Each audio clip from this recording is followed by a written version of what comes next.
students, it's Mr. Caesar back with some activities for you to do. All right, we've got our new speaking slides. All right, we got level 1 and level 2. Level 1 we've been doing, so I encourage you to do level 2. Okay, so who do you see? Where are they? What is the man doing? And how does the woman feel? That's level 1. Level 2, what is the problem? Okay, what do you think the woman is thinking, and what do you think they should do next? All right. Okay, I'm gonna come out of this, and I'm gonna make this bigger so you can see it. Okay, last time we had this rain question, so I asked you to number 1 through 6 on your paper. Okay, so the first question was, what is the difference between a parasol and an umbrella? Parasols protect people from the sun, and umbrellas protect people from the rain. And umbrellas are waterproof, and parasols are not. The next question was words that rhyme with rain, and you couldn't use an I. So I started with cane, crane, lane, and then once I got that, main, pain, sane, vein, wane, okay? I got that sound, and then I just started changing the first letter, so then it was easier, okay? And then the next one, let me zoom in. Okay, we're zoomed in. All right, it says put these sentences from order from 1 to 6. So we have Mr. Jones looked out the window. He saw that it was raining outside. He got his umbrella from the closet. He opened the door. He went outside. He opened his umbrella. Okay, so that was just sequence. Okay, and then the next one is it's raining cats and dogs. That's an idiom that we use in English. It means it's raining really hard. You've probably heard that one before. That one was probably easy. Okay, the next one was when it rains, it pours. A lot of adults I think that's more of an adult expression, they'll say that. It means that bad things are happening and it's happening all at once. You know, think about, and it's pouring rain, you get a lot of rain. Okay, so they're saying bad things happen a lot and all at the same time. And I don't want to rain on your parade. It just means I don't want to mess up your plans. Okay, so if I'm raining on a parade, think about it. If the parade is on and rain starts, the parade is over, right? So someone says that expression, they don't want to ruin what you have to do or something fun activity. So they want to rain on your parade. All right, the next one was taking the rain words and putting them in order from least to greatest. And so a sprinkle is the little itty bitty rain dots. You kind of feel it. Some people feel it, some people don't. A drizzle is a little bit of rain, and then a shower, it is actually raining. You would need that umbrella. And then downpour means if you are outside and you're in a downpour, you are soaked. All your clothes, your shoes, everything is soaked. All right, the next one was rain can be used as a verb and a noun. So in a noun, I said, I love walking in the rain. Okay, because remember, rain is a person, place, or thing. It's a thing. Okay, verb. If it rains today, we will have to cancel the picnic. So the verb is the action. Okay, it's what's going to happen. Okay, so hopefully that wasn't too tricky for you. And you know, if it was a little bit, that's okay. We're going to get better at it. That's all we have to do here. All right, so next we have sunshine, which I hope we start getting a lot of sunshine. Okay, so number 1, so you're going to number your paper. Yep, 1 through 6 again. Okay, it says remember your sunscreen. It is very important to wear sunscreen when you go out in the sun. If you don't, you will probably get a sunburn, and it will hurt a lot. Not only that, ultraviolet rays in sunlight can damage your body. Too much sun can cause cancer, which is a serious illness. So next time you go out in the sun, be sure to apply sunscreen wherever your skin is not covered with clothing. What is the author's purpose? So we have persuade, inform, and entertain. So persuade, if you don't know what that means, I'm trying to convince you to do something. Okay, inform is just information, and entertain, think about if you're laughing, having a good time while you're reading it. Okay, so you want to pick one of those and tell me how you know. Okay, that's important. All right, number 2 is again that sequence. Okay, so you're going to put all of those. Oh, wait, read each group of words, right? F, it's a fragment. R, if it's a run-on. Ooh, if it's C, it's a complete sentence. Oh, this is fabulous. Okay, so remember, complete sentence needs a noun and a verb in it. Okay, so I want you to look for that.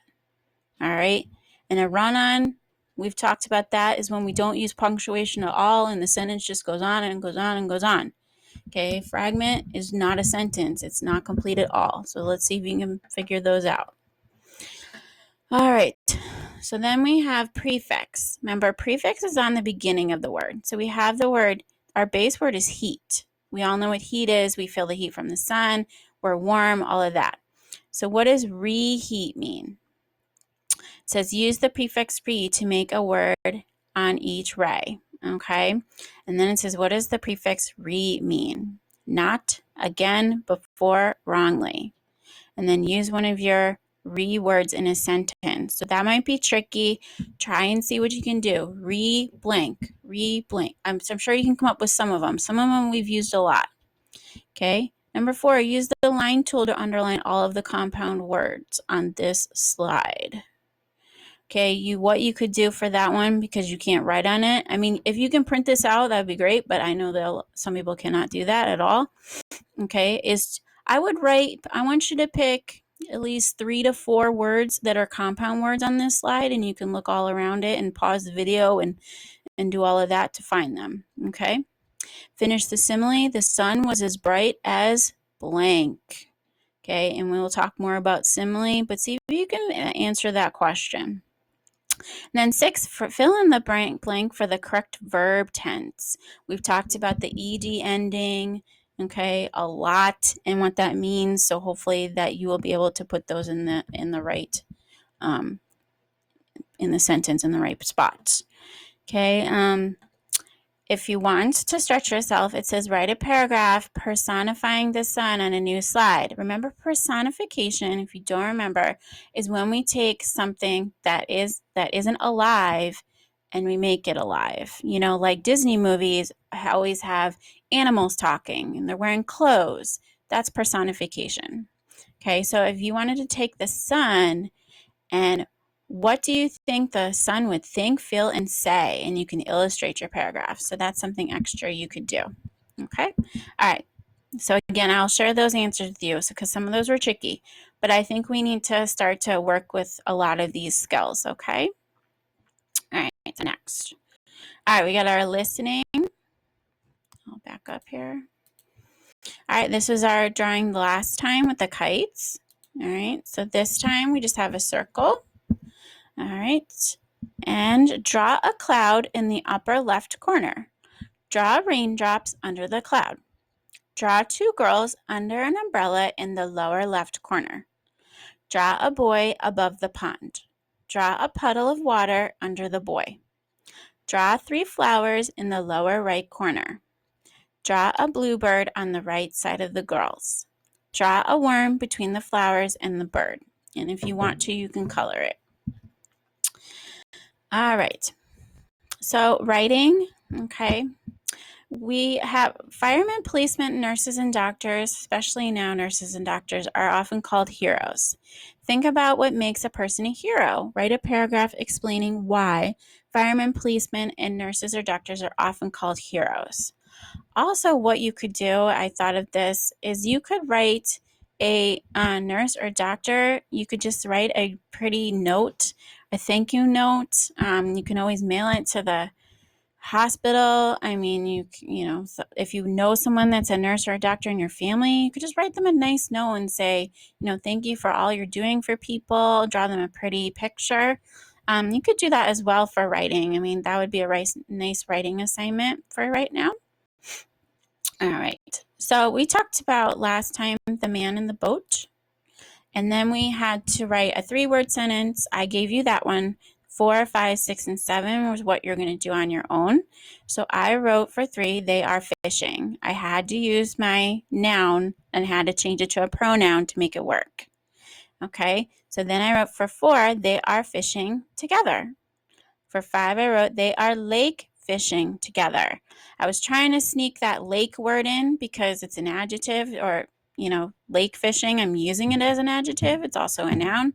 I'm using it as an adjective to describe where they are. 6, they are lake fishing all day, trying to give time there. And then 7, they are lake fishing in a boat. Okay.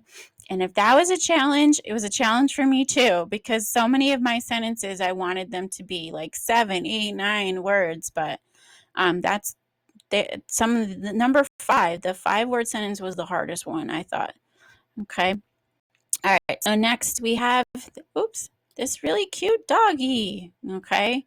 So what do you see in this picture? Thinking about that. What are the colors that you see? What sounds would the dog be making? What sounds would you hear around the dog? Obviously the dog is moving.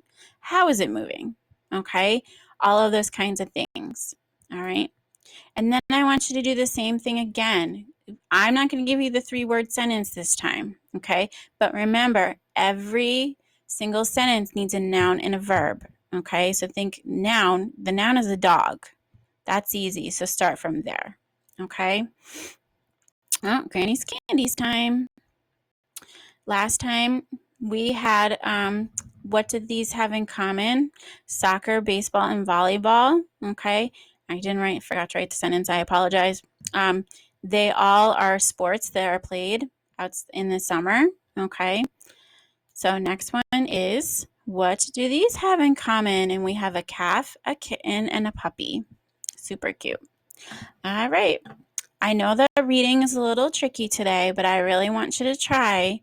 That's all I'm asking you, is to give your very best effort on it, okay? And I will help you, and we're going to get used to all of these things as we go along, okay? And a lot of these things we will continue next year when I get to see all of you. All right, have a good day.